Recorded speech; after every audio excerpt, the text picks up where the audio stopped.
An undercover BBC investigation has found food outlets, including Sainsbury's, misleading the public about their hygiene ratings. Under the law, every place serving food in England, Wales and Northern Ireland must be inspected and given a rating between 0 and 5 to reassure customers. The ice in your fast food drink has tested positive for fecal bacteria, not at some unknown kebab shop. At KFC, not traces, significant levels.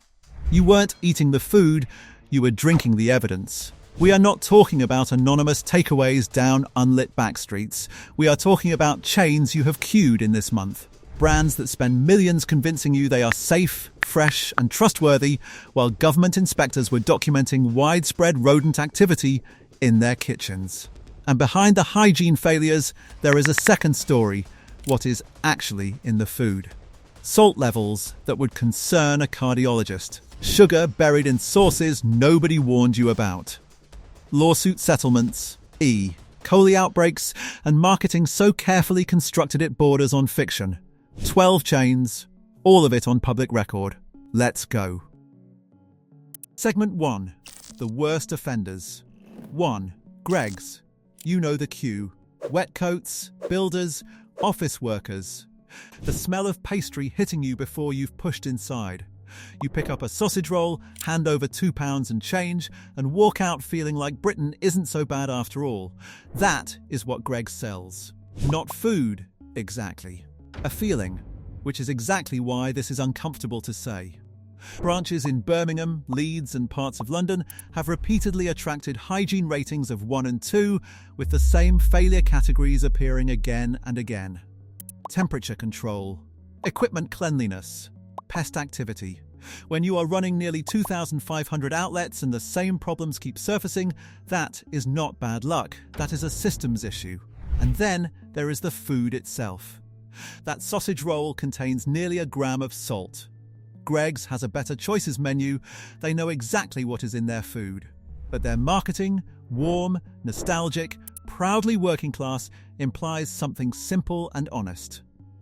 The gap between those two things is worth understanding. 2. McDonald's. You already know the menu. You knew it as a child. The fries are engineered to be the best fries you have ever eaten every single time. And they are. McDonald's is the most studied, most optimized food operation in human history. Which makes it all the more striking that in 2023, a wave of serious sexual harassment allegations emerged involving staff across multiple UK sites, vast in scale and deeply underreported. And while that crisis played out, the food continued to raise questions. One Big Mac meal delivers over 1,100 calories, 44 grams of fat, and nearly 3 grams of salt, more than half an adult's recommended daily intake before you've stood up from the table. On hygiene, said data tells a more complicated story than the gleaming counters suggest. Branches in Greater Manchester and the West Midlands have been cited for inadequate cleaning of food contact surfaces and poor allergen documentation. One Northern England branch attracted a report noting fly activity in the kitchen. McDonald's would call these isolated incidents, inspectors would call them a pattern. 3. KFC. We already told you about the ice. But let us talk about the chicken. Campylobacter, the most common cause of food poisoning in Britain, lives almost exclusively in poultry. It survives when chicken is stored at the wrong temperature or inadequately cooked. Symptoms include severe cramps, bloody diarrhea, and vomiting that can last for weeks. In elderly people and young children, it can be fatal. KFC, with its enormous throughput of raw chicken across hundreds of UK sites, has not emerged from national SSA campaigns with a spotless record. A KFC branch in East London was closed by environmental health officers after inspectors found rat droppings throughout the kitchen, in food storage areas, and a large rat hole worn into the floor. The franchisee was prosecuted. The restaurant eventually reopened. The brand continued advertising on television the following morning. And then there is the salt. A 3-piece meal can contain over 3.5 grams, above the NHS's entire recommended daily maximum for an adult in one meal. 4. Subway. You are customizing your order. You watch it being made in front of you. It feels transparent. healthy even. Now consider this. In 2021, the Irish Supreme Court ruled that Subway's bread contained so much sugar, 5 times above the legal threshold for a staple food, that it could not legally be classified as bread at all. Under Irish tax law, it was closer to confectionery. The court's ruling stood. The foundation the entire product is built on is, in at least one legal jurisdiction, not bread. That same year, Subway quietly retired their Eat Fresh slogan. They had used it for over 2 decades. They did not explain why publicly. On hygiene, the franchise model creates a problem no brand standards can fully solve. FSAR ratings across the UK Subway estate range from 5 all the way to 0. Inspectors have found mould on food prep surfaces and allergen cross-contamination, a serious risk for customers who rely on Subway's marketing around dietary requirements. The brand sets the standards. The franchisee either meets them or does not. You have no way of knowing which before you walk in. 5. Wetherspoons. It is Sunday morning. You want a full English and somewhere to sit without anyone bothering you. The Wetherspoons is open. It always is. For a certain kind of Sunday, there is genuinely nothing better. And then you find out what is happening in the kitchen. Wetherspoons has faced enforcement actions at sites across England and Wales, inspectors finding rodent droppings, inadequate pest control, and equipment that had not been cleaned to any meaningful standard. One branch received a formal improvement notice. The language in the document used the word unacceptable. Not a TripAdvisor review, an official government document. The deeper issue is structural. To serve a full English for £4.50, corners are cut somewhere. The kitchen in your local Wetherspoons is not a kitchen in any meaningful sense, it is a reheating facility. Food arrives centrally produced, frozen, and is finished on site. That is not illegal. But the warm, wood-panelled local boozer branding implies something very different. 6. Burger King. BBC Watchdog tested ice at fast food chains across Britain. At Burger King, 6 out of 10 samples came back contaminated with faecal coliform bacteria. 4 of those 6 were described as having significant levels. Experts attributed it to poor hand washing and ice machines that were not cleaned regularly enough. Burger King said cleanliness was a top priority, then continued using the same machines. Beyond the ice, the Whopper is the subject of a lawsuit alleging that the burger shown in advertising is dramatically larger than the one customers actually receive, around 35% smaller in reality. Meanwhile, the plant-based Whopper, marketed as the more conscious choice, was found to contain comparable levels of saturated fat and sodium to the beef version. The health halo the word plant-based implies is not always supported by the numbers. 7. Nando's. You got the table by the window. The peri-peri chicken arrives charred, glossy, generous.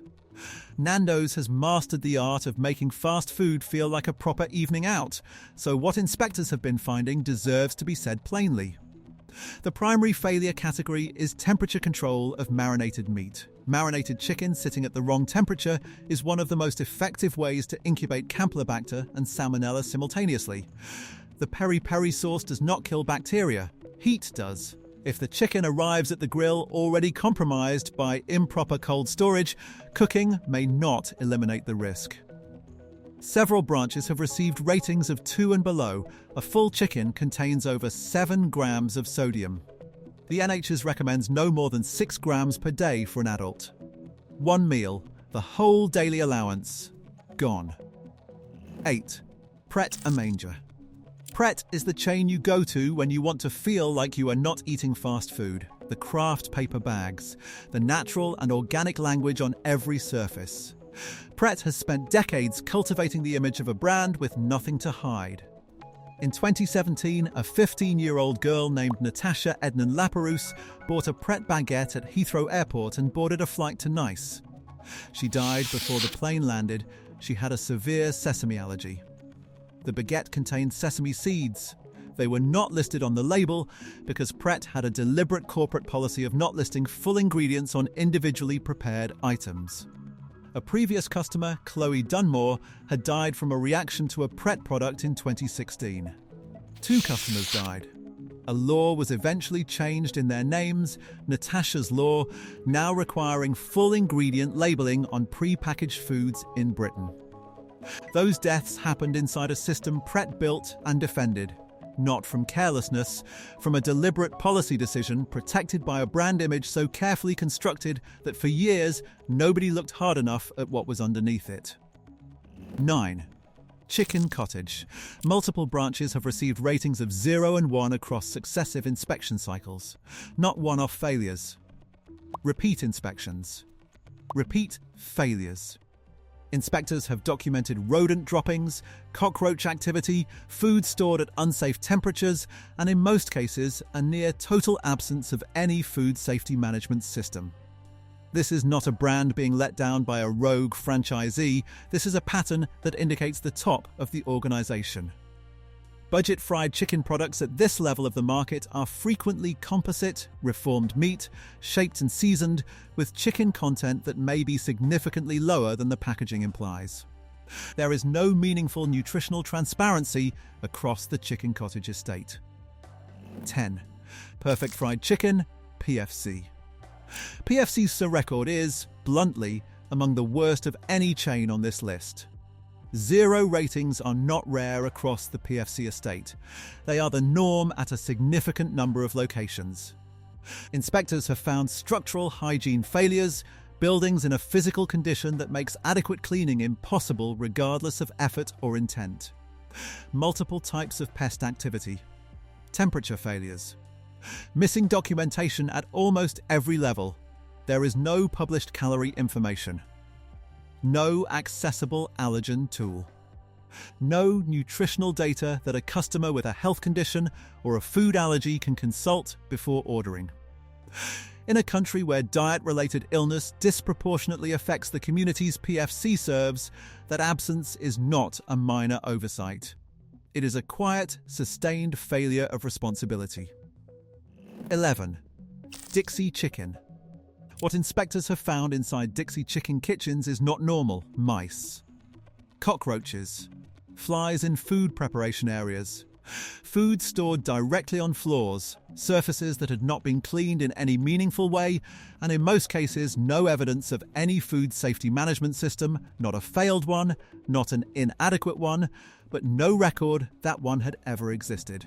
These restaurants opened for business the following morning. Dixy Chicken and operations like it cluster in postcodes directly linked to elevated rates of type 2 diabetes, obesity, and cardiovascular disease. These communities have fewer supermarkets, fewer fresh food options, and lower average incomes. Dixy Chicken is not the cause of that health crisis. But it is operating inside it, from kitchens that government inspectors have condemned, serving food with no published nutritional information, to people who often have no better option nearby. 12. Harry Ramsden's. A British seaside town. The smell of vinegar on cold air. Chips in a paper tray, too hot to hold. Harry Ramsden's has been selling that memory since 1928. For nearly a century, the name has meant uncomplicated, honest British food.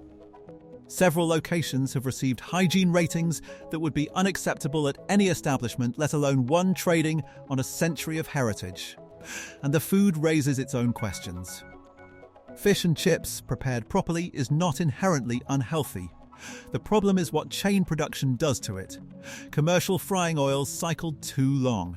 Batter formulations designed for texture rather than flavour. A large fish and chips from a chain outlet can now contain over 1,000 calories and close to 4 grams of salt. When a brand that old, trading that hard on nostalgia, cannot maintain basic hygiene standards, it is worth asking what it is we are actually remembering. Segment 2. The 4 that pass. 1. Chipotle. Chipotle's SAR ratings are among the most consistently high of any chain in Britain. The vast majority of locations sit at rating 5. What also distinguishes it is nutritional transparency. Every item has a fully accessible breakdown. Their Behind the Foil campaign invited customers to see exactly what goes into their food. You can make an informed choice. That matters. 2. Wagamama. Founded in London in 1992, Wagamama's hygiene record reflects a chain that has taken feeding large numbers of people seriously. Most locations carry ratings of 4 and 5. They have reduced calorie counts across the menu, invested in nutritionally sound plant-based alternatives, and publish full allergen and nutritional information clearly. A chain that has grown significantly without losing sight of what it is supposed to be doing. 3. Leon. Leon was built on an unusual promise that fast food could be genuinely good for you. Naturally raised meat, whole ingredients, transparent sourcing, and crucially, the hygiene standards across their locations match that promise. Leon was among the first fast food chains in Britain to voluntarily adopt full calorie labelling before it was legally required. The gap between what Leon says and what Leon does is smaller than almost any other chain on this list. In this industry, that is worth saying out loud. 4. Tortilla. Tortilla is the quiet success story of British fast food. A Mexican-inspired chain built and operated entirely in the UK with an ASAR record that puts most bigger names to shame. Ratings are almost uniformly excellent. The food is straightforward, whole ingredients, minimal processing, visible preparation. You can watch your burrito being made. No mystery components, no reformed meat, no sugar buried in the salsa. Tortilla does not have the marketing budget of the chains we started with. But it has a kitchen it is not ashamed of. Close. The Food Standards Agency publishes every hygiene rating online, free, searchable by postcode. None of this information is hidden, it is just inconveniently located. This channel will keep making it less so.